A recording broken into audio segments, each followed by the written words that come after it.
Is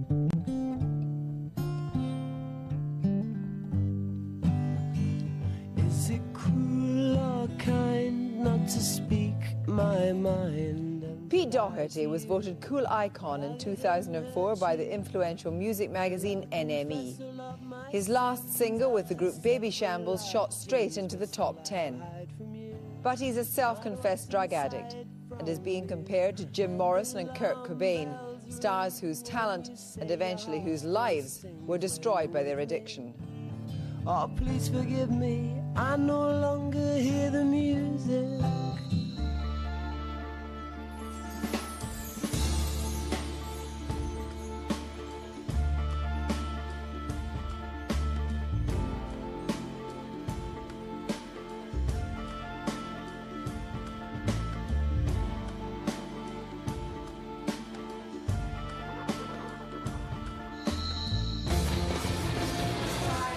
In happier days, Doherty was one part of an outstandingly creative partnership with Carl Barrett. In 1998, they founded the pop group The Libertines, whose live performances quickly brought them a cult following.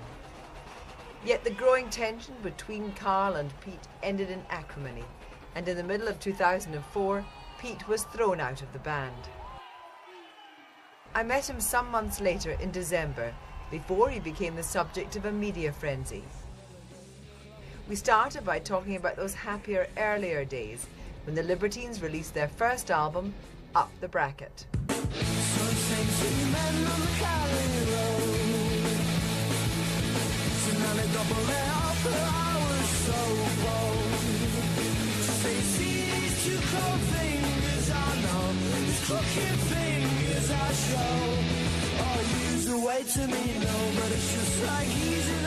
Tell me about those times, because in those red jackets, you'd all looked extraordinarily happy. Was that just an act?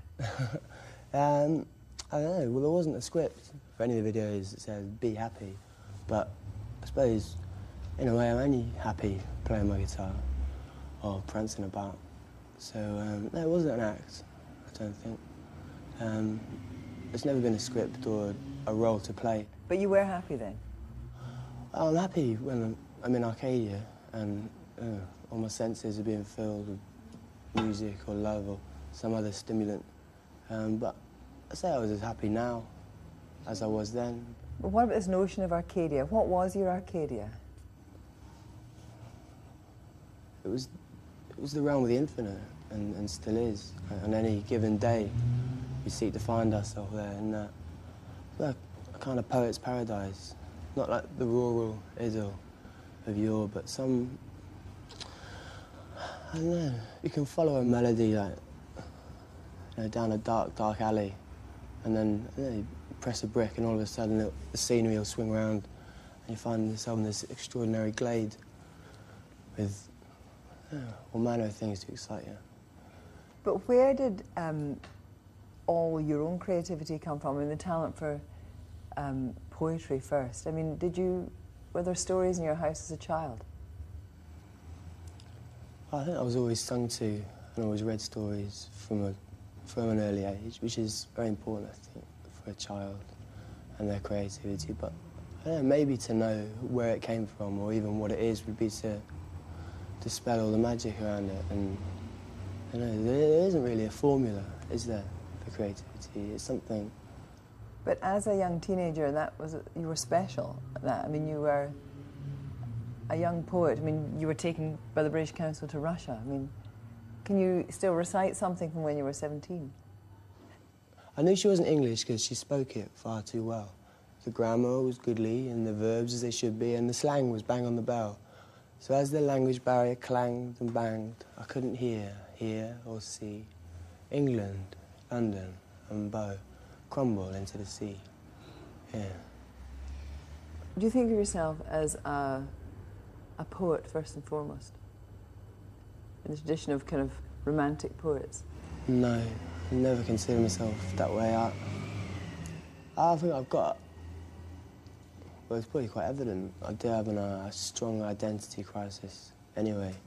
So part of writing and singing and telling stories is just about creating this world where I do have a role and primarily as a storyteller. What was so special about the relationship with Carl Barrett?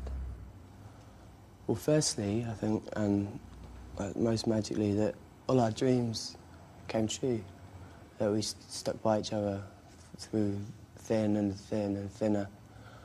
And, yeah, everything we longed for and dreamt of, and it happened.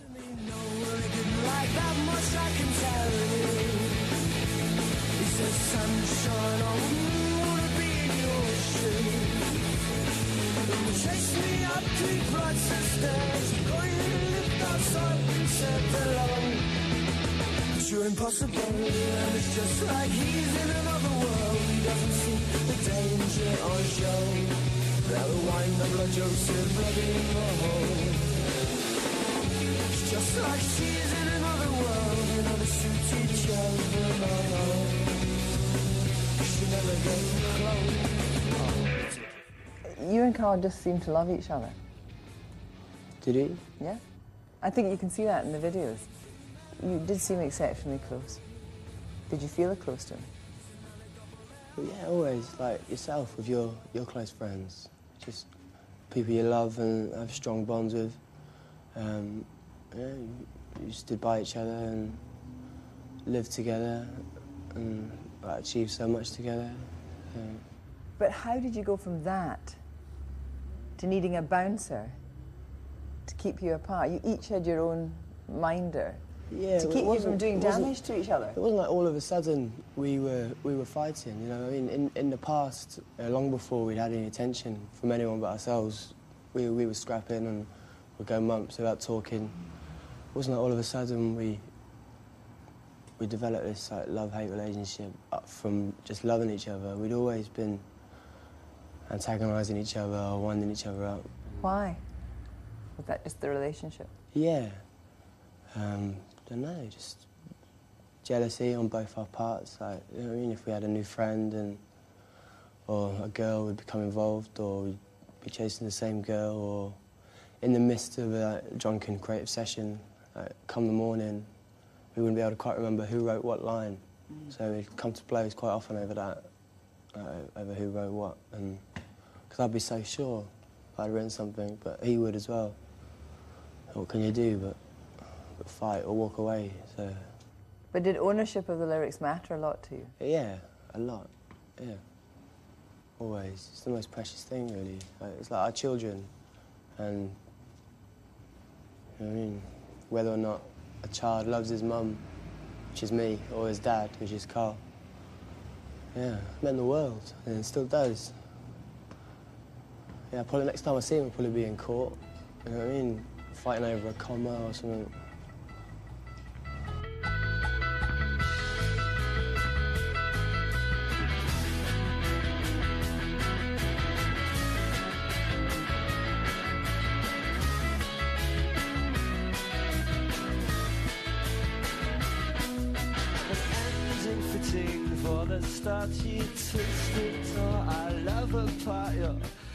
Can't Stand Me Now, on the Libertines' second album, describes the very painful breakdown of the relationship between Carl and Pete. They recorded the album in the spring of 2004, but by early summer, Pete Doherty was out. His drug abuse had become intolerable.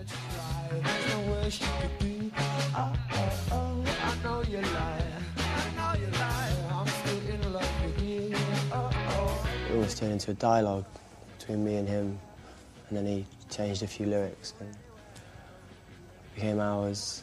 And yeah, it was just, and from that moment it was always the most powerful song, like the most affecting song. And in a way the most affected, you know, the idea that he was singing his lines to me and I was replying, whereas in reality it was probably more scripted by me for the pair of us. And you can't stand me, no, you can't stand me now. You can't stand me, no, you can't stand me now. You can't stand me now. You can't stand me now. You can't stand me. But in the performance, you're referring to each other all the time. And there's a point in which one of the videos stops and it's just you looking up into his eyes. Yeah, I've seen that look.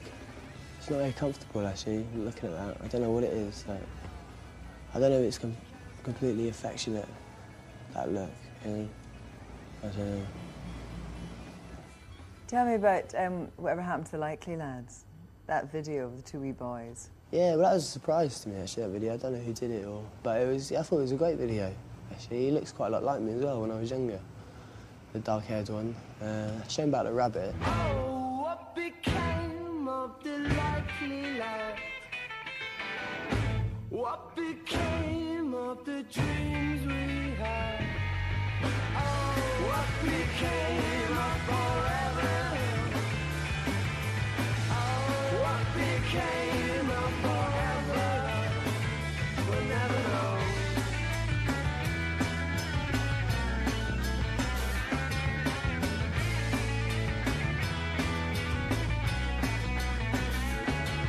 The blood runs thicker on with thicker stages, you know that that's important to you. Yes, it's important to me. I try to make you see. You don't want to know. You don't want to know.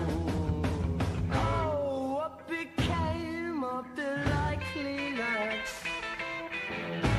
What became of the dreams we had? Oh, what became of forever? Oh, what became of forever? We'll never know.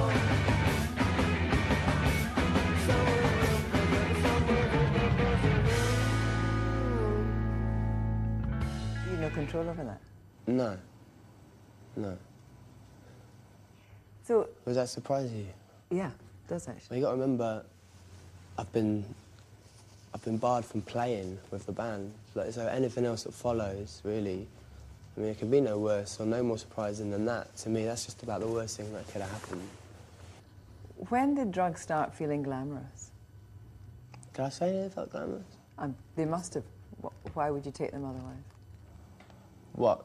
You think that I'd do it to feel glamorous? Or I what don't know. You tell me. I don't know. I think either you're glamorous or you're not. I don't know if taking drugs would make you feel glamorous necessarily. Maybe the opposite. It might make you feel a bit dingy or sordid. Or maybe for a split second you might feel elevated or glamorous, but I'd never say drugs were glamorous or made me feel glamorous. So when did you start serious drugs? I mean, because that has been the story of the last 18 months, which has threatened to obscure all the creative impulses. I don't know, maybe to 6 months before we got signed. A lot of those songs, Horror Show, General Smuts, I Get Along, yeah, they're all to do with that rush and that push. And the land that we stand on is ours, or we think it's ours. That's another thing that drugs are useful for, creating a delusion. Yeah. Did drug taking affect your creativity?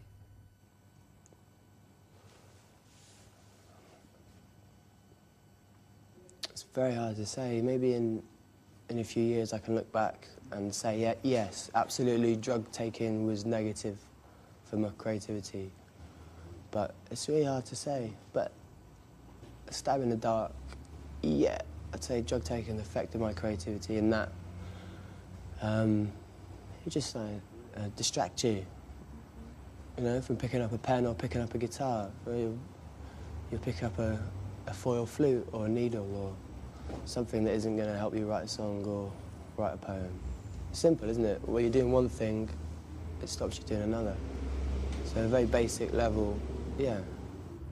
But did you recognise in yourself some kind of self-destructive impulse? Always, yeah, always. Well, you know, each man kills the things he loves. Yeah, I do. I recognise that in myself, in relationships, or even with guitars, or beautiful things that I've had and willfully destroyed. But did it get so bad that you really couldn't function? I mean, you were shooting up, yeah, and taking crack cocaine. I mean, it presumably doesn't get much worse. No, It doesn't, and like history's shown us, there's only one conclusion really, and that's the blackout, the great void, which is worse, maybe, I suppose. I'm not a nihilist, and I don't want to die, so that would be the worst thing.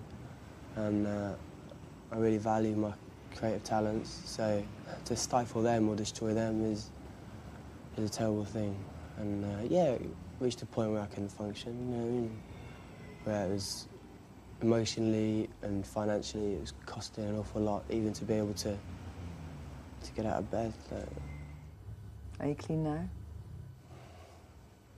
Well, if I stood myself next to myself 6 months ago, then I'd feel cleaner and stronger, but probably if I stood myself next to myself in 6 months' time, I might feel a little ragged or... But no heroin just now? Not just now. Not right this minute? No. But you couldn't honestly say to yourself, put your hand in your heart, to say that you wouldn't take heroin again? I could easily say that, but I couldn't say it with any meaning or any great depth. No. Not really from a kind of moral standpoint, more from the point of the trail of destruction, though. I mean, I'm just interested in this because you are, you know, you are sensitive. You obviously think about these things. And the whole drug-taking thing is not so much about your own morality as the fact that, you know, in order to get the drugs up your nose or into your arm, whatever, you know, maybe a couple of women I've never snorted, really. Just to great levels. Yeah, I've never liked that. I've never... Didn't want the bridge of your nose to disappear. No. That maybe a couple of women have had to carry drugs in their stomachs or they've been in prison for what they did. I mean, it's the trail that gets it from, you know, the plant to you or the... Yeah. I mean, do you feel guilt about that? Oh, I feel guilty about so many things. I don't feel guilty at the point of taking drugs, no, otherwise I probably wouldn't take it, because then the negative things that come from that moment would outweigh any of the joys, so... Also in terms of... I've never thought of that, though, actually. It's funny you say that. Yeah. The mules. But it is that, it's the drug mules. The only way to get around that would be to grow your own poppies, I suppose. That would be too time-consuming. In the East End of London. Yeah. But do you think there was if you look at the cover of the Libertines album, do you think the danger was that it was trading on the idea of drugs? You're there with your arm like Absolutely, yeah, it's disgraceful. But you unfortunately... Well, no. Unfortunately, by that time, all power had slipped away from my grasp, and I was always so precious about artwork. And so for them to go on with the artwork and to misprint lyrics and not to credit songs and to use a photo, it was like Stalinist Russia, where all evidence of any of my influence is gone now. You know what I mean? One of the ballads is one of the most affecting songs on the Libertine album. Could you play it for us? Music when the lights go out? Yeah, I'll play it for you.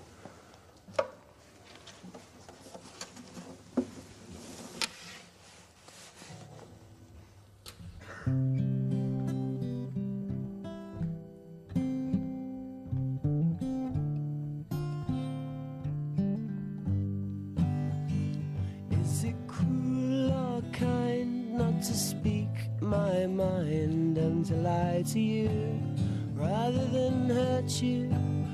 Well, I'll confess all of my sins after several large gins, but still I'll hide from you and hide what's inside from you. And alarm bells ring when you say your heart still sings when you're with me. Oh, please forgive me, I no longer hear the music. Oh, no, no, no, no, no. And all the memories of the pubs and the clubs and the drugs and the tubs we shared together will stay with me forever. But all the highs and the lows and the twos and the fro's, they left me dizzy. Say you'll forgive me, I no longer hear the music. Oh no, no, no, no, no. Well, I no longer hear the music when the lights go out. Love goes cold and the shades are dark. Strange fates in my mind, it's all too clear. Music when the lights come on. The girl I thought I knew is gone. With her my heart it disappeared, and I no longer hear the music. Oh no, no, no, no. I no longer hear the music.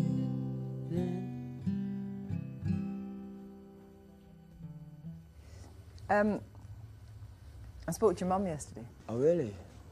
and she'd written us a letter when she sent us some photographs. All right. And I asked her permission to read this back to you. Mm. She said, Peter is a gifted poet, writer and thinker. Please be considerate with him. I feel he's very vulnerable. He is a sensitive soul and has many good points. He has helped so many people. In spite of, perhaps, your first impression of him, he is actually trying to address this problem.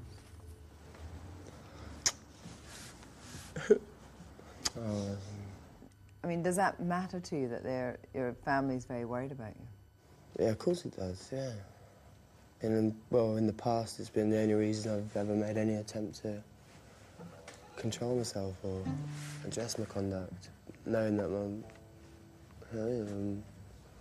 there's a heartbroken lady somewhere, so... But I suppose if you're an addict, it's not enough of itself, the fact that perhaps your mother is worried, to get you to stop, is it? No. And she knows that. But if I was a teetotal vicar somewhere, she'd probably be equally as worried that my bicycle clips weren't tight enough or something.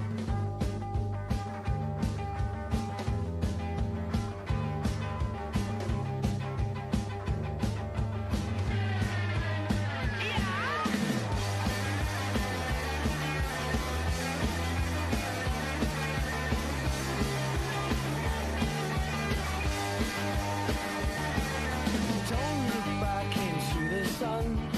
Now you know that the time is come. And they said it would never come for you. Oh, my friends, you haven't changed. You're looking rough and living strange. And I know you've got a taste for it too. They'll never forgive you, but they won't let you go. Oh, no.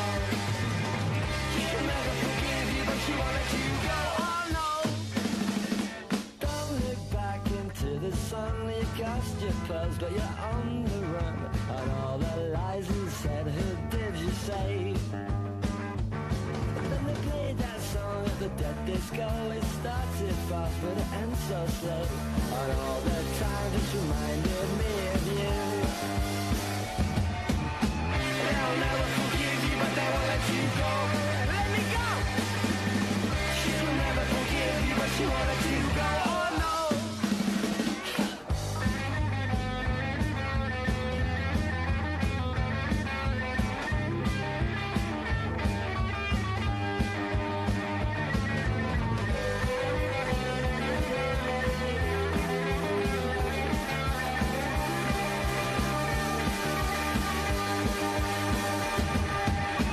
They'll never forgive you, but they won't let you go. Let me go! She'll never forgive you, but she won't let you go. Oh, no!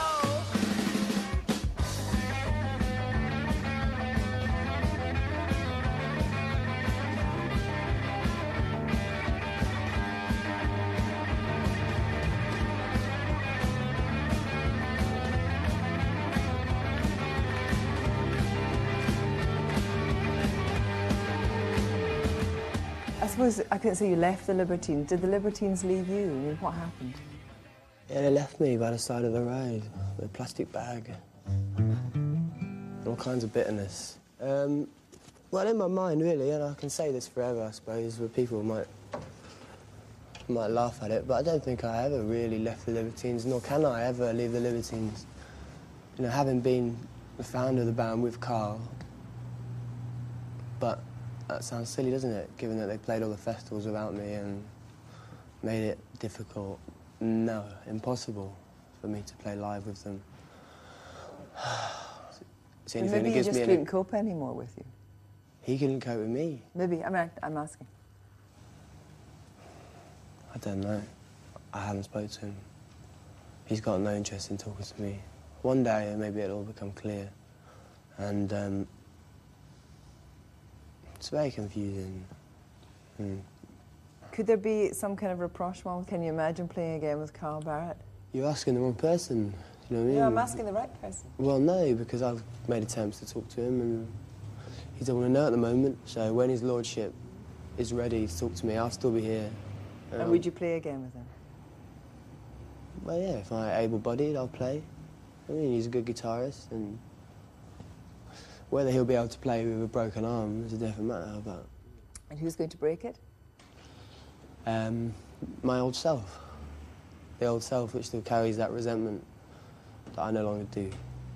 But here you are, I mean, in a sense that the Libertines, you say they'll always be with you, because you and Carl Barrett together made the Cool Icons of 2004. Do you think you deserve that accolade? Well, yeah, but it's, maybe that Cool Icon was someone who has, for the first time, made a serious effort to curb his drug taking, and with some success, of late. Hopefully that'll continue. So, if it's right to celebrate someone who just immerses himself completely in drugs with no concern. Well, some people might think that was cool anyway, to do exactly as you choose, but as it happens, I've chosen to try and combat some of those destructive forces off my own back as well. Yeah, shoot that damn monkey. You know and how do you do that? How are you doing? Is it really willpower? Willpower, and to a certain degree, removing yourself from certain surroundings, avoiding certain people, and I don't know, with God's strength, we'll fight this affliction. But do you want to be clean?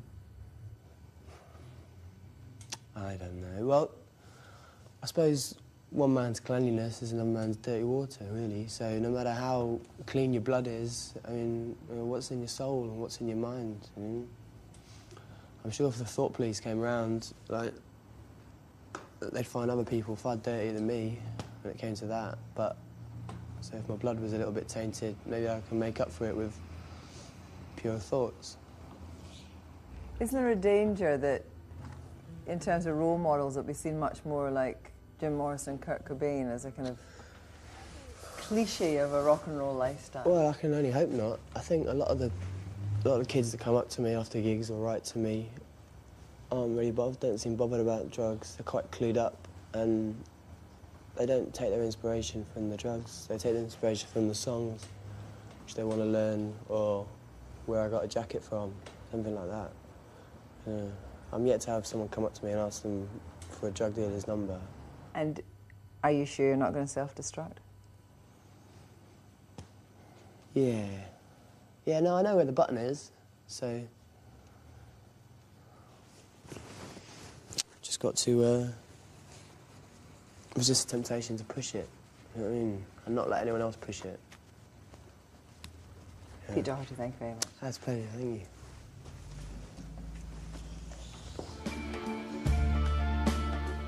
Stay with BBC4 as we begin to unravel the fascinating 3 billion year history of Europe, reliving events that have shaped our landscape and wildlife.